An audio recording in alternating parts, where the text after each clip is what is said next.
सत श्री अकाल। मेरे को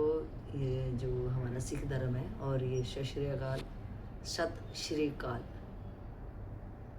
तो मुझे बेहद पसंद है और बेहद मुझे टच करके जाता है ये चीज़ें कि सत श्री अकाल की जो सच है वो काल से भी प्रिय है। काल से प्रिय मतलब मैं जो समझती हूँ माने कि जो मेरी ज़िंदगी है, अब पहले क्या था, बाद में क्या होगा, और लेकिन अब मैं हूँ तो जिस भी उम्र के आप रिलेट करते चलना मेरे साथ कि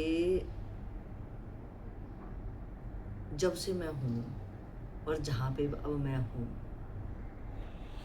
तो जब से कितनी चीज़ें मेरी ज़िंदगी में बदल गई होंगी और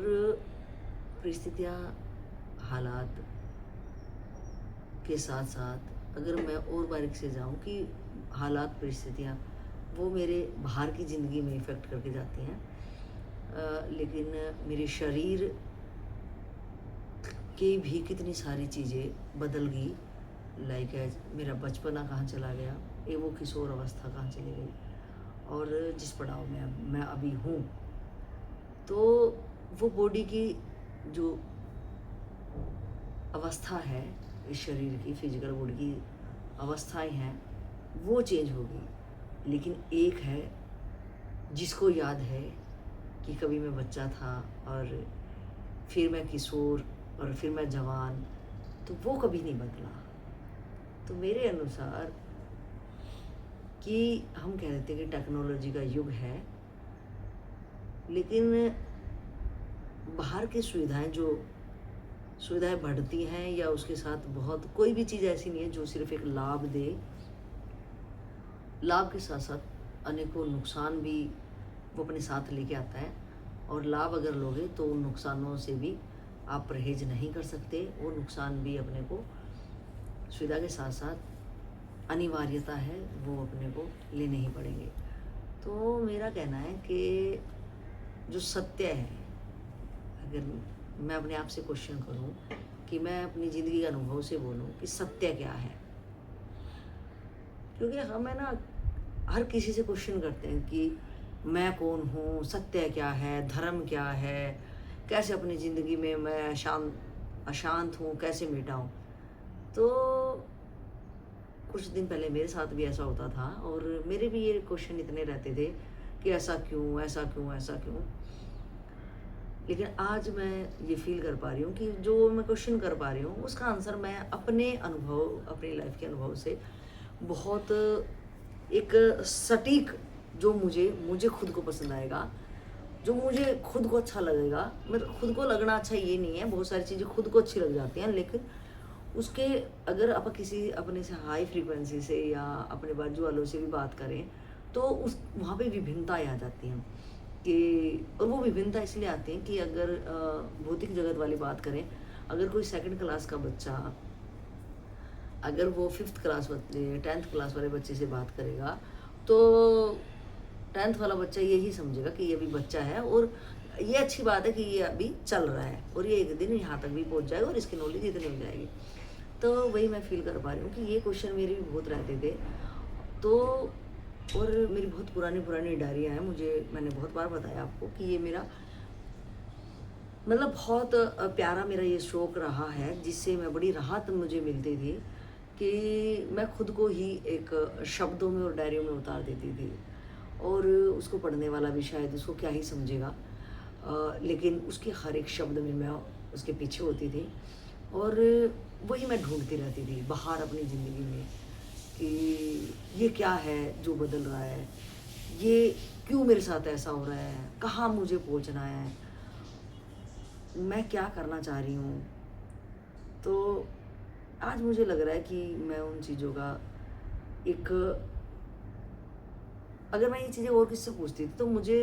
संतुष्टि नहीं मिलती थी। मुझे लगता कि नहीं, ये उसके अपना पर्सनल अनुभव होगा और उसकी ज़िंदगी से रिलेट कर पा रहा होगा, लेकिन ये मेरे ऊपर नहीं जमता और मैं इसको जांचती हूँ तो मैं इसमें कहीं इसके आंसर में मैं अपने आप को नहीं पाती हूँ। लेकिन आज मुझे लग रहा है कि बंदा जब तक हाथ पैर मारता है, जब तक चलता रहता है, जब तक उसको आत्म संतुष्टि ना हो जाए। आत्म संतुष्टि का मतलब ये, जैसे मैंने बोला सत्य क्या है, तो मुझे आज ये फील हो रहा है कि जो इस शरीर की बदलती अवस्था या जो हमारे जीवन क्रम में जो घटनाएं, जिसको हम सुख कहें दुख कहें, वो बार बार लेयर्स अप डाउन्स होती रही, तो आज ना वो शरीर की अवस्था है, ना वो सिचुएशंस हैं, और ना वो मेरे हालात हैं, तो लेकिन वो कहीं ना कहीं मेमोरी में फिट हैं, जो कि अब वो चीज़ें हैं भी नहीं, लेकिन सामने अगर हम किसी की लाइफ में ऐसी घटनाएं देखते हैं या कभी हमें अचानक से याद आ जाती हैं, तो वो हमें बहुत व्यथित कर देते हैं और प्राणों तक भी हिला देती हैं कि उस टाइम पे मेरे साथ क्या हुआ था और क्यों मेरे साथ ऐसा हुआ था, और मैं कहीं जिम्मेवार भी नहीं था। तो जो जिसने ये याद रखा कि हम कोई एक चलचित्र की तरह नहीं कि बस सामने आ रहा है और वो कहीं गुम हो जा रहा है, गुम कोई भी चीज़ नहीं हो रही, कोई भी चीज़ छुप नहीं रही। हाँ, इन आँखों के इस कैमरे के द्वारा कहीं कोई चीज़ ऐसी है कि इन कैमरों के द्वारा या कान के द्वारा जो हमारी कर्म इंद्रियाँ हैं उनके द्वारा मेरे अंदर जाती हैं और कहीं मेमोरी में फिट हो जाती हैं। तो जब अचानक से याद आती हैं, तो अगर वो सुख जिस टाइम पे उन सिचुएशन में, उस कंडीशन में, उस मेरी ज़िंदगी में कभी मुझे सुख की अनुभूति अगर हुई होगी, तो अचानक से मैं सामने देखूंगी तो मुझे फिर आनंदित, वो आह्लादित मेरी फीलिंग्स को करा जाएगा दोबारा, और मैं खुश हो जाऊंगी कि देखो उस दिन कैसा हुआ था, और कुछ क्षण के लिए मुझे सेम फीलिंग वही दिला जाएगा। इसी तरीके से कि अगर मैं किसी टाइम पे दुखी थी और कोई सिचुएशन ऐसी थी, तो आदमी दुखी दो ही कंडीशन में मुझे लग रहा ज़्यादा होता है अकॉर्डिंग टू मी, कि एक तो कि वो कहीं उस टाइम पे निर्दोष होता है और उसकी कोई जिद होती है, और वो जिद अपनों के साथ वो करता है, तो वो जिद कोई ये नहीं कि मेरी मानो, बस वो जिद ये कहता है कि बस मुझे समझा जाए। हाँ, मैं कुछ करना तो चाह रहा हूँ, मैं ये चीज़ मांग रहा हूँ, मैं ये करना चाह रहा हूँ, लेकिन वो कहीं ना कहीं इच्छा भी ये कर रहा है कि अगर तुम मेरे अपने हो तो मुझे समझो, और मुझे समझ के मेरे तरीके से मुझे समझाओ कि अगर मैं कोई चीज़ मांग रहा हूँ और तुम मुझे नहीं दे रहे हो, तो पहले तो ये बताया जाए कि मेरी आज हो सकता है मेरी क्षमता नहीं है, हो सकता है मेरे लिए फ्यूचर में जाके वो चीज़ें कारगर अच्छे से साबित ना हो, और अपनापन में आप मुझे उस चीज़ के मना कर रहे हो। लेकिन जो हमारा तरीका है अपनापन हो के जो हम दूसरे को धोखा दे देते हैं, और हम इच्छा रखते हैं कि आप मेरे बड़े हो, तो मेरे को वो बड़प्पन का जो मार्गदर्शन चाहिए उसकी हम लोगों को बहुत ज़्यादा ही उस टाइम पे आवश्यकता होती है। लेकिन हम देखते हैं कि एक बड़ा होने का खाली रुआब हमारे ऊपर जड़ दिया जाता है, और हमें अंदरूनी तरीके से कोई नहीं समझ पाता, और जब कोई नहीं समझ पाता तो हम ही अपनी ज़िंदगी का बेड़ा कभी इधर तो कभी उधर, और ऐसे करते करते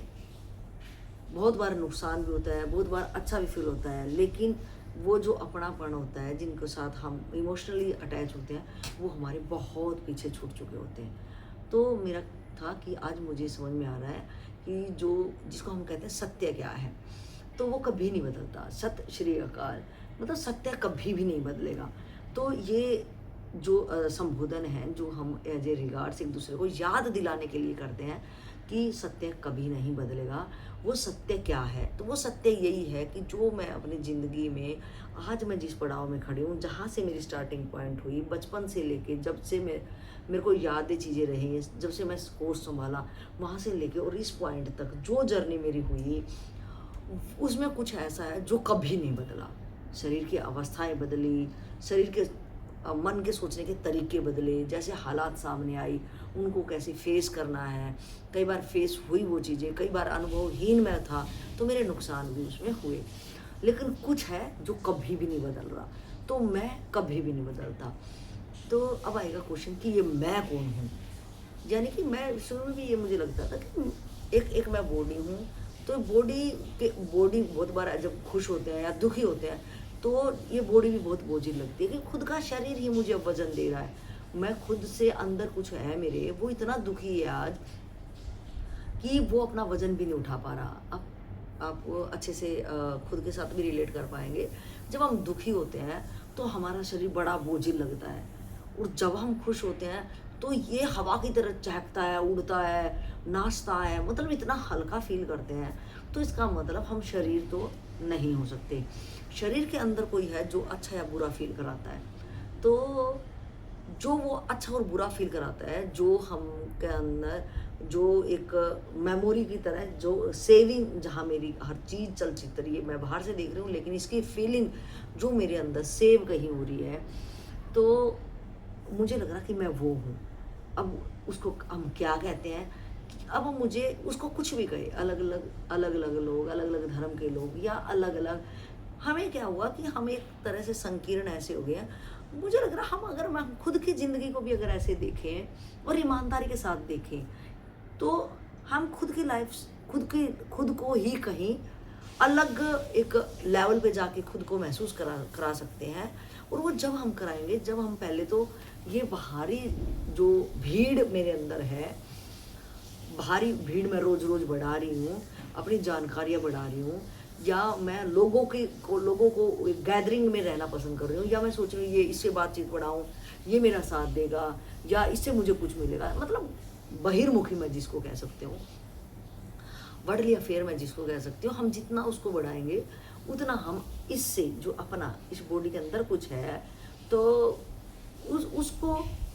उससे हम बहुत दूर चले जाएंगे। और जब हम जितना, हम आपका भी ये अनुभव रहा होगा कि जितना हम उससे दूर चले जाते हैं तो उतने हम दुखी हो जाते हैं। तो सत्य क्या है? सत्य, मैं इसी चीज़ को समझी कि जो हमारी ज़िंदगी में नहीं बदलता है, और जिसको ये याद है, जो हम कहते हैं कि अभी बच्चा है और अनुभव के साथ ये सीख जाएगा, तो वो अनुभव यही है कि मैंने ये काम तब भी किया था और ये ही करता करता मैं आ रहा हूँ, लेकिन आखिर हासिल क्या हुआ? और अगर अब हासिल नहीं हुआ इतने लंबे टाइम के बाद, तो इट मीन्स ये तय है कि आगे भी इससे कुछ हासिल होगा नहीं। तो मेरा अपना पर्सनल ये मानना है अपनी ज़िंदगी को लेके, क्योंकि मैं अपनी ज़िंदगी के अनुभव आप लोगों के साथ शेयर करती हूँ। मैं कोई किसी की कॉपी पेस्ट करना मुझे पसंद नहीं है, और मैं तो चाह रही हूँ जितना आप कॉपी पेस्ट करेंगे आप उतने ही नकली बनते जाओगे। तो क्यों ना हम अपनी ही ज़िंदगी से में जो चीज़ें हो रही हैं, हम उसको बारीक से अगर देखें, तो हम एक नई सोच के साथ में नई नए रास्ते, नई अपनी मंजिल की तरफ चलते जाएंगे और खुलते जाएंगे। हमें ना किसी के से पूछना पड़ेगा कि ये क्या है, वो क्या है, ये क्या है। बस हमें अगर कुछ करना है तो शर्त है कि हम एक बार ठहर जाएं, एक बार रुक जाएं कि अब मैंने बाहर बहुत सारी चीज़ें करके देख ली हैं और उनसे सिर्फ दुख के सिवाय कुछ भी नहीं है। और दूसरी बात मुझे ये भी अनुभव होती है कि दूसरा आदमी कभी भी मेरे को ना सुखी कर सकता और ना दुखी कर सकता। ये मेरी सबसे बड़ी भूल है, और जिससे मैं इच्छा कहती हूँ और अपेक्षा कहती हूँ। कि इच्छा का मतलब क्या? इच्छा का मतलब कि मैं इस बंदे से ये चीज़ चाह रही हूँ, मुझे इस बंदे से ये चाहिए। तो वहाँ मेरा क्वेश्चन होना चाहिए, मुझे इससे क्यों चाहिए? क्या वो मेरी इतनी ज़्यादा नीड है अपने आप को बचाने की, अपने प्राणों को बचाने की? मुझे ये नहीं अगर मिलेगा तो प्राणों तक बात आ जाएगी। तो फर्स्ट ऑफ ऑल मुझे ये देखना पड़ेगा, सत्य पे आप बात कर रहे हैं, कि क्या मुझे जो चीज़ चाहिए, क्या वो मेरी ज़रूरत है या सिर्फ मेरी फालतू की ऐसे रिक्वायरमेंट्स इतनी ज़्यादा मैंने बना ली हैं, उनमें से एक है। तो मोस्टली आप देखोगे कि मेरी ज़रूरत नेचुरल तरीके से पूरी हो जाएंगी, लेकिन जो इच्छाएं हैं, जो मैं दूसरे बंदे के साथ कि मैंने इससे ये चीज़ लेनी है, वही मेरी दीनता चालू हो जाती है, वही मेरी अधीनता चालू हो जाती है। वो अधीनता मुझे इतना गुलामी ज़िंदगी भर करा देती है कि मैं उन जंजीरों को कभी भी नहीं तोड़ पाऊँगा। तो इन गुलाम बनने से पहले, और गुलाम उस इंसान ने नहीं बनाया, उस हालात ने नहीं बनाया, उन परिस्थितियों ने नहीं बनाया, मेरे मन ने बनाया। मैं कमज़ोर था और मैं उस चीज़ को दूसरे से लेना चाह रहा था। और अगर मैंने, आप देखोगे कि जो भी इच्छाएं हो आपकी कोई खाने की इच्छा हुई, सूंघने की, देखने की, फिजिकल बॉडी की, ईच एंड एवरी डिजायर्स जो आपकी हुई, तो वो दूसरे से हम क्यों लेना चाह रहे हैं? जो बेसिक्स नीड हैं वो भी हम दूसरे से लेंगे, लेकिन बेसिक नीड्स का दायित्व मैं इन प्राणों को बचाने के लिए मैं कर रही हूँ, तो मैं उसको अगर कंज्यूम कर रही हूँ अपनी बेसिक नीड्स को, जिससे मेरे प्राण बचे रहें, दैट्स बस उतना सा ही, उससे ज़्यादा नहीं। तो अगर मैं वो कर रही हूँ, तो अगर मैं किसी और से कर रही हूँ कि मुझे अनाज के लिए किसान पे डिपेंड रहना पड़ेगा, तो मेरा ये भी दायित्व बनता है कि मैं उस किसान के लिए मैं क्या कर रही हूँ। अगर मेरे से बड़ा अगर कोई मेरा भरण पोषण कर रहा है उस टाइम पे जब मेरे शरीर में बल नहीं है, या वो मुझे मेरी जिंदगी में मैं आगे जाके किसी तरह परेशान ना हूँ, वो मुझे भौतिक जगत की पढ़ाई या मुझे एक मार्गदर्शन या कुछ भी अगर देता है, तो उसके प्रति मैं हमेशा कर्तव्य निष्ठ अगर मैं रहूं, तो ये मेरा हुआ कि हम एक दूसरे के पूरक हैं, हम एक दूसरे की से ज़रूरत पूरी करें, वो ज़रूरत है सिर्फ बस, ना उसमें वो अधीन होएगा कि और ना मैं उसके अधीन होंगी। तो जो अधीनता है वो असत्य है कि जब मैं अधीन उस पर हुई, और यहाँ से ही शुरू हो जाता है पूरा मेरा, जिसको मैं कहूँ कि मैं अब गुलामी की तरफ मैं जा रही हूँ। तो एक बात सिर्फ एक परिणाम नहीं लेके आती, एक शुरुआत होगी कोई चीज़ से, और उसका जाके देखेंगे कि उसका कितना बड़ा बखेड़ा, कितना बड़ा परिणाम, दुष्परिणाम उस हालात ने मुझे दे दिया। शुरू में देखने में एक छोटी सी लगती है, क्योंकि वो मेरा लालच है उस टाइम पे। हम अगर देखें, अगर हम आज दुखी हैं, अशांत हैं, और उसका कोज अगर ढूंढे, उसके रूट कोज में अगर हम काम करें कि ये अधीनता या ये दुखी ये मेरी लाइफ में आई कहाँ से, तो लेकिन हम इतने बेईमान हैं कि उसके रूट खोज में भी जाके, रूट खोज में कभी नहीं जाएंगे, क्योंकि वहाँ पे मेरा ही शीशे में मेरा ही शकल दिखेगा कि वो इंसान कौन था, तो वो इंसान मैं ही था। तो मेरे रूट खोज का कारण जो अगर मैं ढूंढूं, उस रूट खोज में जाके अगर मैं अपने आप को ढूंढूं कि ये जो इतना दुख है, इतनी अशांति है, इतनी पीड़ा है, तो वो क्यों है, तो वहाँ मैं अपने आप से अगर पूछूं, तो मुझे वहाँ ये मिलेगा कि कहीं ना कहीं मैंने अपनी कमजोरी पे काम नहीं किया। अगर जब मैं कमज़ोर था अपने शरीर को लेके, अपनी बुद्धि को लेके, तो वहाँ मैं अधीन नहीं था। वहाँ उन लोगों की लाइबिलिटी, ड्यूटीज़ बनती थी कि जब वो माँ बाप हों या ऐसे मेरे गार्जियन हों, उनकी ड्यूटी बनती थी, बिकॉज जो मैं शरीर से वीक था, शरीर में मेरी स्ट्रेंथ नहीं थी, और मेरे बुद्धि में वो बल नहीं था कि मैं सही या गलत मैं कर पाऊँ। लेकिन आज मैं उस कंडीशन पे हूँ कि मेरे बॉडी में भी स्ट्रेंथ है और मेरी बुद्धि के अंदर भी विवेक है। तो मुझे ईमानदारी के साथ मुझे उस रूट खोज पे काम करना पड़ेगा कि आज मैं अशांत क्यों हूँ। शरीर में भी बल है, शरीर में स्ट्रेंथ है, बुद्धि में विवेक है, और तो मेरे पास ऐसा क्या नहीं है जिसके कारण मैं दुखी हूँ। तो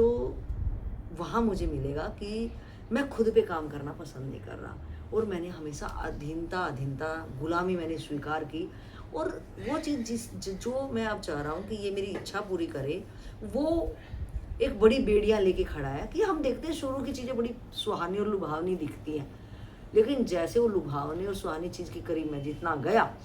उतना ही गुलामी की बेड़ियाँ, इतनी मोटी जंजीरें, मेरे गले का फंदा कब बन गई कि अब मुझे छुड़ाना बहुत मुश्किल का हो रहा है। तो ऐसी ना जाने कितनी बेड़ियाँ, कितनी गुलामियाँ मैंने अपने विचारों से, बाहर के इंसानों से अपने आप में कर ली हैं। तो आज मेरा ये परम दायित्व बन रहा है कि अगर मैंने बोला कि सत्य क्या, सत्य नेवर चेंज, सत्य युग युग परिवर्तन होते रहेंगे, ये प्रलय, ये लय, और ये दोबारा से सृष्टियाँ बनना और बिगड़ना, लेकिन सत्य मैं अपने साथ हमेशा रहूँगा। सत्य वो कभी मेरा बदलेगा नहीं, और मेरी सृष्टि, मेरी दुनिया, मेरी सोच वो मेरी इंडिविजुअल है। अगर हम ये भी रिलेट करें, अगर मैं रिलेट करूं बाहर से कि मैं इसके साथ मैं अपने आप को पूरा कर लूं, तो हमने देखा कि मैं किसी के साथ भी पल भर मुझे भासित होता है कि हाँ ये मेरा पिताजी है, ये जिसको भी आप रिलेशन में जिसके आप अधीनता आपने स्वीकार की है, उसने अधीनता कभी नहीं दी। मैं ईमानदारी से अगर मैं बोलूँ, किसी ने मुझे दुखी नहीं किया, किसी ने मुझे अधीन नहीं किया। अगर मुझे अधीन या गुलामी या दुखी अगर किसी किया है, तो मेरी अपनी कमजोरी ने किया है। तो अब अगर सबसे बड़ा दायित्व बनता है, और मैं इस असत्य को, जो ये सब बाहर असत्य हैं जो मुझे दुखी कर रहे हैं, तो मेरा सबसे बड़ी लाइबिलिटी यही बनती है कि मैं उसके रूट कोज में जाके बारीकी से काम करूं कि वहाँ पे क्या हालात है मेरी, और मैं किस चीज़ को लेके या किस इंसान को लेके, हमें कुछ वहाँ पे कुछ चीज़ हमें भासित हो रही थी कि इस इंसान से वो मेरी पूरी हो सकती है, और वहीं पे मैं कैसे मैं अपनी मतलब एक तरह से गुलामी और एक तरफ से मैं उस चीज़ को चाह रहा हूँ कि नहीं मैं बहुत ईमानदार हूँ और मैं तो आपकी केयरिंग के लिए मैं आया हूँ। लेकिन ये सबसे बड़ा झूठ है। मुझे तेरे से कुछ चाहिए, अगर मैं इतना नग्नता से अगर बोल दूंगा, इतनी कोरी बात बोल दूंगा, तो आगे वाला बंदा शिकंजे में नहीं आएगा। तो ये जो बेईमाना या झूठ या फ्रेब, इसी के कारण मैं देखो कि मैं प्रोमिस तो क्या क्या करता हूँ, लेकिन उसके पीछे मेरी अपनी योजनाएं क्या क्या होती हैं और उन योजना को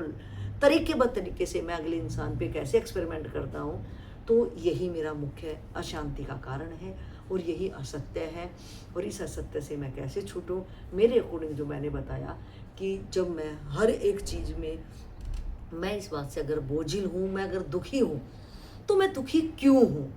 और ये मुझे कोई बता भी नहीं पाएगा। ये सिर्फ मुझे खुद ही सोचना पड़ेगा कि ये जो दुख आया ये ऐसे हवा का झोंका नहीं था जो मुझे, अगर वो ऐसा होता कि वो बैक्टीरिया की तरह काम करके चला गया, कि कोरोना आया तो सब जहाँ पे भी ज़मीन पे जो भी इंसान थे वो सबको इफेक्ट करके चला गया,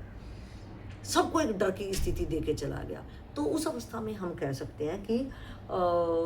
ये नेचुरल है और सबको घर्षित करके चला गया। लेकिन कुछ चीज़ें हैं कि मैं देख रहा हूँ ये ज़िंदगी में सुख ही है और इसके पास संसाधन भी कम है, और मेरे पास सब कुछ है, संसाधन भी है और सब चीज़ मेरे पास है जो मैं बाहरी देखने में मैं खुश हो सकता हूँ, लेकिन मैं आज खुश क्यों नहीं हूँ। तो ये मैं क्यों नहीं हूँ, अगर मैं दुखी हूँ तो इसकी जिम्मेवारी सबसे पहले मुझे अपने ऊपर लेनी होगी कि अगर मैं दुखी हूँ तो इस दुख का सबसे बड़ा जो पीछे मास्टरमाइंड है वो ये है, और इसने क्या चाहा था और अगले को क्या दिखाया था। इस भ्रम को जब मैं खुद से तोड़ूंगा, ये मेरा भ्रम अगर कोई और बोलेगा मुझे कि तूने मेरे साथ ऐसे किया, तो मैं बौखला जाऊंगा, वो मैं सहन भी नहीं कर पाऊंगा, क्योंकि मेरी उसने कहीं ना कहीं आवरण हटाया और आवरण के बाद मुझे उसने एकदम नगन कर दिया, और जो मैं खुद को भी देखना पसंद नहीं कर रहा तो वो झटका लगेगा। तो उससे पहले कि कोई, जो हम कहते हैं कि इसने मुझे इंसल्ट किया, अगर मैं रियल में देखूँ तो कोई मुझे नहीं इंसल्ट कर सकता। इंसल्ट मेरे वो मुखौटे थे जो किसी ने आज वो मुखौटा उधेड़ दिया, उखाड़ दिया, हटा दिया, और मैं वैसा उसको दिखने लग गया जैसा मैं रियल में था और मैंने छुपा रखा था। तो ये झूठ फरेब हम अपने साथ ही जो इतना ज़्यादा गलत कर्म कर रहे हैं कि हम इतनी जालसाजियाँ कर करके इतना हम सोचते हैं कि हम इससे ये पूरा कर लें, ये स्वार्थ पूरा कर लें, और होता कुछ नहीं है। इसके एवरेज में जो मैं कहाँ चला जाता हूँ, मैं कितना दुखी हूँ, मेरी अवस्था क्या हो गई है, उस पर मैंने कभी गौर नहीं फरमाया। तो गाइज, आज आपके स्वागत के साथ कि आपका हाल चाल भी मैंने नहीं पूछा, तो ये सबसे बड़ा है कि मैं यही शुभकामनाएं, यही प्रार्थना ईश्वर के चरणों में कि मैं आज विचार करूं। और ये वीडियो बिल्कुल अर्ली मॉर्निंग में बना रही हूँ क्योंकि मुझे यही बार बार ये भाव आ रहा था कि ये सत्य क्या है, और मैं जो असत्य है मैंने अपने आप को पूरा असत्य में ढक लिया है। तो जितना खरपतवार, जितना कूड़ा कबाड़ा मैंने अपनी ज़िंदगी में इकट्ठा कर लिया है, उस कूड़े कबाड़े में मैं क्या खोज रहा हूँ। तो इसी सोच के साथ कि मैं आज ढूंढूं मैंने अपने आप को कहाँ आकर्षित कर लिया है, क्यों मैं कूड़े के ढेर के नीचे इतना दब गया हूँ, क्या इच्छा ऐसी वासनाएं हैं और उससे क्या मिल गया। अगर आपको लग रहा है कि आपने कभी ऐसा नहीं किया, तो अगर आपने ऐसा नहीं किया तो आप धन्यभागी कि आप सत्य के साथ खड़े रहे। और अगर आप दुखी हैं, एक होता मंदबुद्धि की, उसको तो ये क्वेश्चन ही नहीं उठेगा, उसको तो कभी ये महसूस भी नहीं होगा कि आखिर में कि अगर एक पत्थर कहीं पड़ा है, ऐसी जगह पड़ा है कि अगर वो पानी के बीच में होता तो उसको लहरें तोड़ के उसको शार्प करती और शायद वो शालिग्राम का रूप ले लेता, शायद किसी मंदिर में पूजा जाता, या नहीं होता तो उसकी कम से कम इतनी गति हो जाती कि वो बारीक का होता और उसकी बहुत सारी चीज़ें हट चुकी होती। लेकिन वो बंदे को मैं यहाँ हिंट देना चाहूँगी जो कभी ये क्वेश्चन भी नहीं करते और वो कहते मेरा सब सही तो चल रहा है। लेकिन सही चलना कि हम एक विवेक हमारे पास एक्स्ट्रा है, एक पशु के अगर कंपेयर करें कि पशु के पास क्या नहीं है, पशु वो सब चीज़ें काम करता है, लेकिन मैं अगर एक विवेकी पर्सन हूँ, एक मानव तन में, तो मुझे विवेक लगाना चाहिए कि वो कहेगा मैं तो इच्छा ही नहीं रखता, तो वो मंदबुद्धि है कि अगर आप अपने लिए आपने आज तक जो किया, आपने एक मशीनरी और वासना के वसीबत होके किया कि आपके 2-4 बच्चे हो गए और आप पति हैं और बच्चे हैं और आप सोच रहे हो कि मैं यही कर रहा हूँ, रोटी बेलना और बच्चों को तैयार करके भेजना, लेकिन जब कल वो ना बच्चे होंगे, वो अपने प्रारब्ध के वंश जहाँ भी जाना होगा वहाँ सेट होंगे, तब आप एक मंद बुद्धि, एक पत्थर की तरह इस दुनिया से जाएंगे, तो वो भी बेटर नहीं है। अगर आप आए हो तो पहले हम अपनी समस्या दूर करें कि मैं सत्य के साथ क्यों जी रहा हूँ, अगर मैं दुखी हूँ तो मैं क्यों हूँ, और अगर ये सिचुएशन जिसके बीच में आज मैं हूँ, कल ये सिचुएशन रियल में ही चेंज होने वाले हैं, क्योंकि इससे पहले भी चीज़ें चेंज हुई हैं, और ये जिसके बीच में आज मैं रह रहा हूँ, कल वो चीज़ें भी मेरे सामने नहीं रहेंगी, तब मैं कैसा इंसान होऊंगा, तब मेरा गुजारा कैसे, क्योंकि आज मैंने जिनके मैं बीच में रह रहा हूँ, मैंने टोटली उनके अंदर अपने आप को उलझा लिया है, और मैं उसको होल्ड करके बैठा हूँ कि ये सिचुएशन ऐसे ही रहेंगी, ये मेरे बच्चे ऐसे रहेंगे, ये पति पत्नी मेरे ऐसे रहेंगे, और हम ऐसे खेलता फिरता परिवार रहेगा। ऐसा कभी भी नहीं हुआ। आप अपने से बड़ों को देखो कि जो माँ बाप हमारे लिए किसी दिन इम्पोर्टेंट थे, आज हमारी ज़िंदगी में उनकी कितनी सी हमारे लिए आप कहोगे मूल्य रहा है, क्योंकि हम कहीं ना कहीं उनके सारे पे ही बेस स्ट्रक्चर हमारा, चाहे बॉडी का हो या हमारी मानसिकता का हो, बेस उन्होंने ही हमें दिया है। लेकिन आज अब मेरी अपनी ज़िंदगी, मैं अपनी ज़िंदगी को समझने चला हूँ, और उनका स्थान जो है कि जो 24 घंटे मेरी, कि जब शिशु रहता है तो वो 24 घंटे माँ के आंचल से चिपका रहना चाहता है, और जैसे जैसे वो बड़ा होता है तो कैसे वो, अगर माँ उसको गोद में भी लेना चाह रही है तो, लेकिन उसने अपनी इच्छाएं कर ली खिलौने में, तो आज उसको माँ भी पसंद नहीं आ रही। आज उसने अपने आप को शिफ्ट कर लिया खिलौनों में, और खिलौनों में भी कितने दिन टाइम के लिए वो खिलौनों में अपने आप को शिफ्ट करेगा, उसके बाद उसको और चीज़ें पसंद आएगी, उसके बाद और। तो ये जो शिफ्टिंग है, जो ये बदल रहा है, जो समय और मेरी जैसे शरीर की अवस्था होती है, ऐसे ही मेरे अपने शौक, और मैं कुछ जानना चाहता हूँ, कुछ और जानने के चक्कर में अगर मैंने झूठ फरेब और किसी को स्वार्थ और किसी को होल्ड अगर किया है, तो इजुकल टू मैं अशांत हूँ, मैं दुखी हूँ। अगर मैं यही करता रहा तो मुझे यही मिलता रहेगा। और अगर आज मैं रूट खोज में जाके अगर मैं बात करूँ कि मैं इन सब से उपराम चाहता हूँ, मैं अशांत क्यों हूँ और मैं दुखी क्यों हूँ, तो उसके पीछे जो मास्टरमाइंड है, मैंने उसको गलत डायरेक्शन दी कि इसको होल्ड करके, इससे ये छीन के, इससे ये मेरे को इसका हक मार के मैं खुशी हो जाऊंगा, तो इसमें कोई खुशी नहीं हुआ और ना कभी हो सकता। तो सत्य यही है, वो कभी बदलेगा नहीं, मैं कभी बदलूंगा नहीं, ये कभी प्रकृति नहीं बदलेगी। तो जो ना बदलने वाली चीज़ में उसमें मैं ठहर जाऊँ, और ज़रूरतें मेरी खुद ब खुद पूरी होंगी, इच्छाएं मेरी कभी भी नहीं होगी। तो गाइज, यही ईश्वर के चरणों में इस शुभ बेला में कि ये कन्याकुमारी से ये वीडियो मैं अपना अनुभव मैंने अब शेयर किया कि कैसे हम फंसे और कैसे हम निकल सकते हैं। इन्हीं शब्दों के साथ, मेरे अनुभव के साथ आप अपना ख्याल रखिए। मिलते हैं अगली वीडियो में, और सबको फिर से सत श्री अकाल, नमस्ते, आदाब, प्रणाम। अपना ख्याल रखिए, और नए विचारों के साथ, नई एक उमंग के साथ फिर से मिलना होगा। तब तक के लिए लेते हैं अलविदा।